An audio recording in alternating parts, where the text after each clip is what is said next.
Good morning বন্ধুরা। এখন বাজে সকাল 4:30। আমি এখন উঠে নিলাম। এখন উঠে কাজটা সব সেরে তারপরে রেডি হয়ে তারপরে যাবো কুচবিহারে ডাক্তার দেখাতে। ঠিক আছে, আমি এখন ঘরটা মুছে নিব। অনেক রাত্রেই দেখবে, তারপর দেখাচ্ছি। অনেক ভোর এখন। আর দেখো কটা বাজে, দেখেছি কটা বাজে, কটা বাজছে দেখো। ঠিক আছে, চলো কাজটা সেরে নিই, তাড়াতাড়ি যেতে হবে, 6টার মধ্যে বেরোতে হবে। সবাইকে বলছি গুড মর্নিং। দেখো কত রাত্রি, আমি একাই উঠেছি, কেউ উঠি নাই। দেখো কত রাত্রি, অন্ধকার দেখো কত অন্ধকার। বাপেরা দুজনে মিলে ঘুমাচ্ছে, আর মনে হয় ঘরে ঘুমিয়েছে। রেডি হয়ে চলে যাচ্ছি, রেডি হয়ে রাস্তায় বের হয়ে গেলাম। তাড়াতাড়ি যাচ্ছি, গাড়ির টাইম হয়ে গেছে।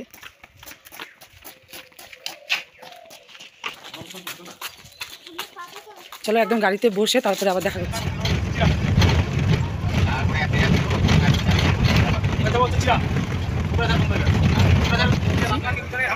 দেখো আমরা বাসের মধ্যে চলে আসলাম কুচবিহারে।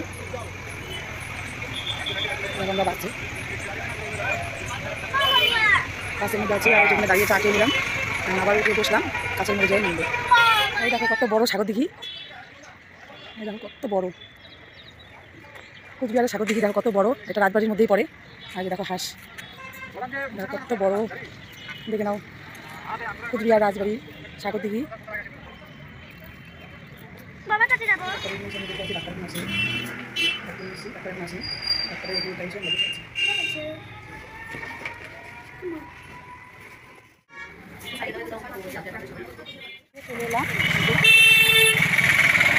চলো এখন একটু মদন বাড়ি থেকে ঘুরে আসি। কুচবিহার মদন বাড়ির থেকে ডাক্তার দেখানো হয়ে গেল।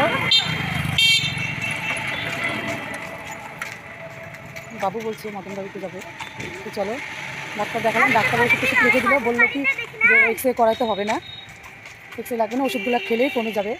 তো চলো এখন একটু ঘুরে আসি। মন ঠিক আছে।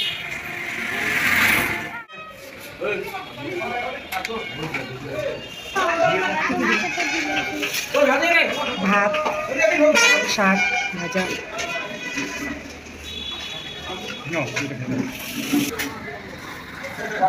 কি কি দিছে বাবু?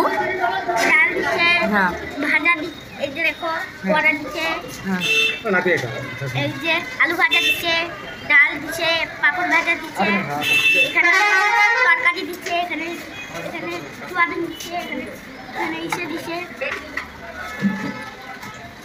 এই যে দেখো কি কি দিয়ে খাওয়া দিয়েছে।